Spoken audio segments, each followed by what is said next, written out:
भारत देश का SC ST OBC तबका आज एकजुट होने की कगार पर है। चारों तरफ देश में तमाम अम्बेडकरवादी आंदोलन जोरों शोरों पर है।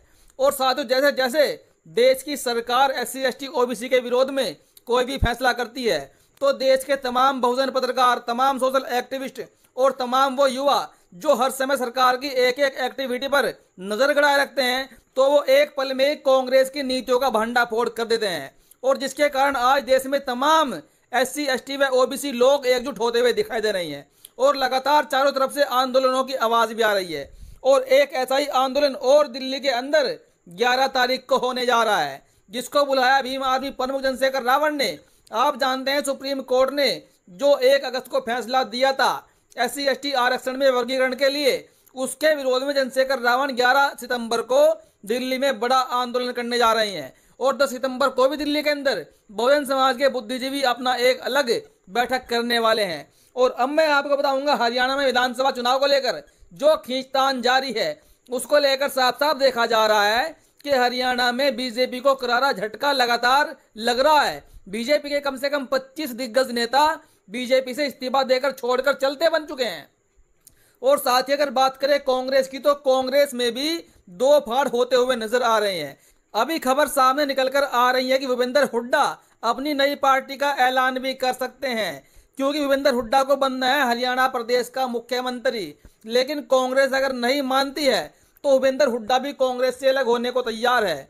और एक तरफ हरियाणा में कुमारी शैलजा मुख्यमंत्री के रूप में अपने आप को देख रही है, आप इस वीडियो में देख सकते हैं। लेकिन यहाँ पर सबसे जो बड़ी खबर है, जो सबसे अच्छी खबर है, वो है बहुजन समाज पार्टी व इनेलो के लिए, क्योंकि बहुजन समाज पार्टी व इनेलो का गठबंधन लगातार मजबूत होते हुए जा रहा है। और ऐसी खबर एक आई है वर्तमान की सबसे बड़ी खबर, जिस खबर को देखकर बीजेपी व कांग्रेस को पसीने आने वाले हैं।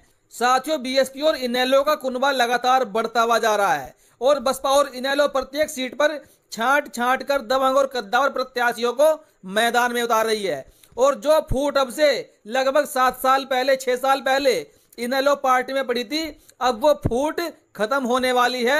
और बड़ी खबर आ गई है कि इनेलो का जो परिवार है, जो ओम प्रकाश चौटाला का परिवार है, जो ताऊ देवी लाल जी का परिवार है, अब वो एक होने वाला है। इस विधानसभा चुनाव के पहले ही शायद आपको पूरा का पूरा चौटाला परिवार एक छत के नीचे दिख सकता है। खबर को पढ़िए अपनी स्क्रीन पर।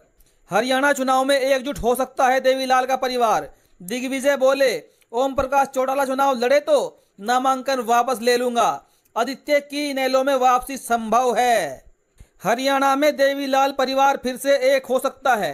इसके संकेत भाजपा में फूट से हरियाणा की राजनीति में तेजी से बदल रहे समीकरण से मिल रहे हैं।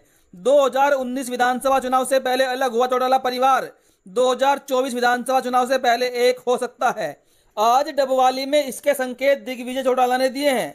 दिग्विजय चौटाला ने कहा कि अगर बड़े चौटाला साहब यानी कि ओम प्रकाश चौटाला चुनाव लड़ते हैं तो मैं डबवाली से चुनाव नहीं लड़ूंगा। उनके सामने परिवार का कोई भी सदस्य, कोई भी मेंबर चुनाव में नहीं उतरेगा। अगर वे डबवाली से लड़ेंगे तो मैं अपना नामांकन पत्र उसी दिन वापस ले लूंगा।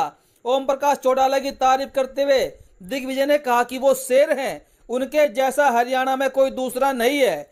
उनके सामने तो चुनाव लड़ने का मेरे दिमाग में विचार ही नहीं आ सकता। उधर ओम प्रकाश चौटाला के छोटे भाई जगदीश चौटाला के बेटे आदित्य चौटाला भाजपा से बागी हो गए हैं। कहा जा रहा है कि वो भाजपा छोड़ इनेलो में आ सकते हैं। ओम प्रकाश चौटाला से उनकी बातचीत हो चुकी है। समर्थकों से 8 सितंबर को बैठक कर इसकी घोषणा भी कर सकते हैं। साथियों, यहाँ पर आपने एक बात देखी, जब से चौटाला परिवार हरियाणा में अलग अलग चुनाव लड़ने लगा तब से इनेलो पार्टी कमजोर हो गई। वरना साथियों, इनेलो पार्टी के जो प्रमुख नेता रहे हैं ताऊ देवीलाल जी, उसके बाद ओम प्रकाश चौटाला जी हरियाणा के 5-5 बार मुख्यमंत्री बन चुके हैं। और चौधरी देवीलाल जी हरियाणा के 2 बार मुख्यमंत्री बने और 2 बार हमारे देश के डिप्टी प्राइम मिनिस्टर बने।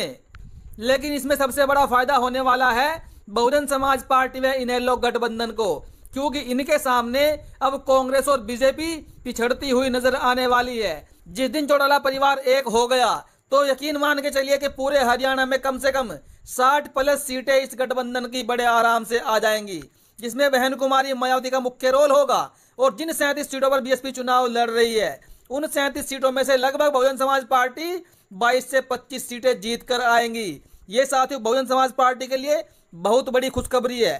और अब मैं आपको बताऊंगा आखिरकार जो चौटाला परिवार है वो हरियाणा में किस किस तरीके से देखा जाता है। आप सबको एक बात जानने में बड़ी मुसीबत होती होगी कि हरियाणा में बहुत सारे चौटाला हो गए हैं और कौन सा चौटाला कौन सी पार्टी से आता है। आज मैं आपको ताऊ देवीलाल के पूरी फैमिली से परिचित करवाऊंगा। अपनी डिस्प्ले पर देखिए कि इनके कितने बेटे थे, फिर उनके कितने पोते हैं और कौन सी पार्टी में कार्य करता है। अपनी स्क्रीन पर देखिए ताऊ देवीलाल का परिवार। ताऊ देवीलाल 2 बार मुख्यमंत्री बने, 2 बार डिप्टी प्राइम मिनिस्टर बने। ताऊ देवीलाल के जो बेटे हैं वो साथियों 4 बेटे हैं, इनकी एक बेटी भी है। इनके बड़े बेटे का नाम है ओम प्रकाश चौटाला, दूसरे बेटे का नाम है रणजीत सिंह चौटाला और तीसरे बेटे का नाम है प्रताप सिंह चौटाला और चौथे बेटे का नाम है जगदीश चंद्र चौटाला। अब मैं आपको बताऊं जो ओम प्रकाश चौटाला है, ओम प्रकाश चौटाला के 2 बेटे हैं, अभय सिंह चौटाला और अजय सिंह चौटाला। रणजीत सिंह चौटाला की बात बताऊं तो इनका एक बेटा है गगनदीप सिंह चौटाला, ये राजनीति से दूर हैं। प्रताप सिंह चौटाला की बात करूं तो इनका बेटा है रवि चौटाला। अगर बात करूं जगदीश चंद्र चौटाला की तो इनके बेटे हैं आदित्य चौटाला जो अभी बीजेपी से इस्तीफा दे दिए हैं। फिर मैं आगे आपको बताऊं अभय सिंह चौटाला के 2 बेटे हैं करण चौटाला, अर्जुन चौटाला और यहीं पर अजय चौटाला के भी 2 बेटे हैं दुष्यंत चौटाला, दिग्विजय चौटाला। अब यहाँ पर साथियों जो अभय सिंह चौटाला है वो INLD पार्टी को ही चला रही हैं, लेकिन 2018 में अजय सिंह चौटाला और इनके बेटे दुष्यंत चौटाला ने, इन्होंने तीनों ने मिलकर दिग्विजय चौटाला ने और एक तरफ अजय सिंह चौटाला और इनके 2 बेटे दुष्यंत चौटाला और दिग्विजय चौटाला, इन तीनों ने मिलकर एक नई पार्टी बनाई 2018 में जिसका नाम JJP है। और उस JJP पार्टी ने 2019 में विधानसभा का चुनाव लड़ा और उस चुनाव में इनको 10 सीटें मिली। तो वहीं पर INLD को काफी नुकसान झेलना पड़ा, क्योंकि जब किसी पार्टी के 2 भाग हो जाते हैं तो नुकसान झेलना लाजमी है। तो ऐसे में साथियों भी इन्होंने 10 सीटों के साथ में बीजेपी के साथ मिलकर सरकार बनाई और 4.5 साल तक मलाई खाई। दुष्यंत चौटाला हरियाणा के डिप्टी CM बने, लेकिन उसके बाद में क्या हुआ, बीजेपी ने इनको यूज करके बाहर फेंक दिया और खुद की सरकार बनाकर रखी। यानी कि इनके कुछ विधायक तोड़ के अपने दम पर बीजेपी ने सरकार चलाई आगे के 6 महीने।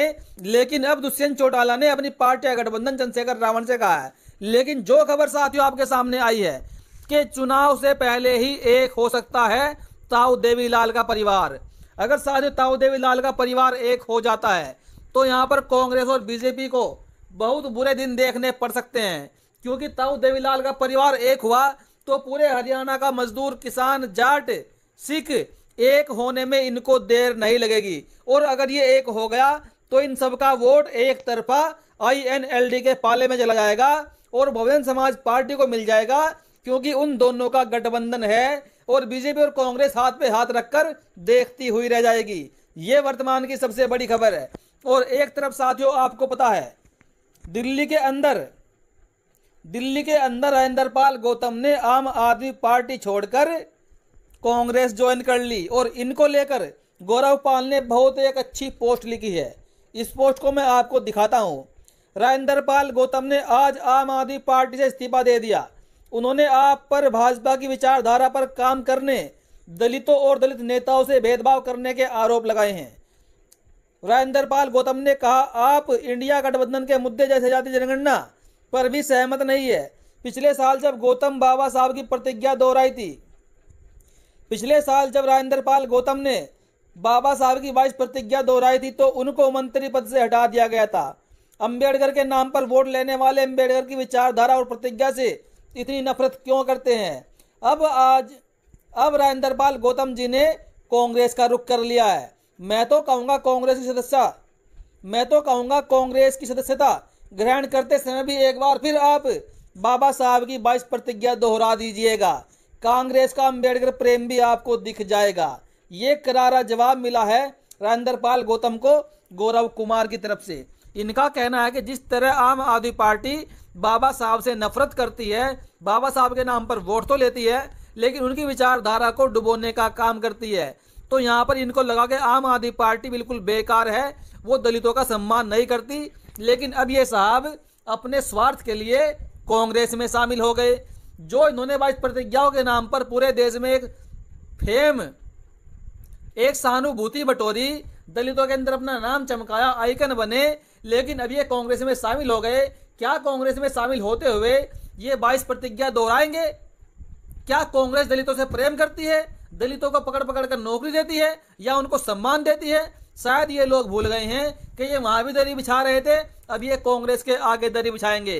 अब ये खुलकर अंबेडकर की बात भी नहीं कर पाएंगे, क्योंकि सबसे बड़ा नुकसान अगर किसी ने किया अंबेडकर का, देश के संविधान का, तो वो कांग्रेस ने किया। दूसरे नंबर पर बीजेपी है और फिर इसके बाद आम आदमी पार्टी भी आप मान सकते हैं। बाकी साथियों, आपकी क्या प्रतिक्रिया है? अपनी प्रतिक्रिया जरूर दें। अभी के लिए इतना ही। जय भारत, जय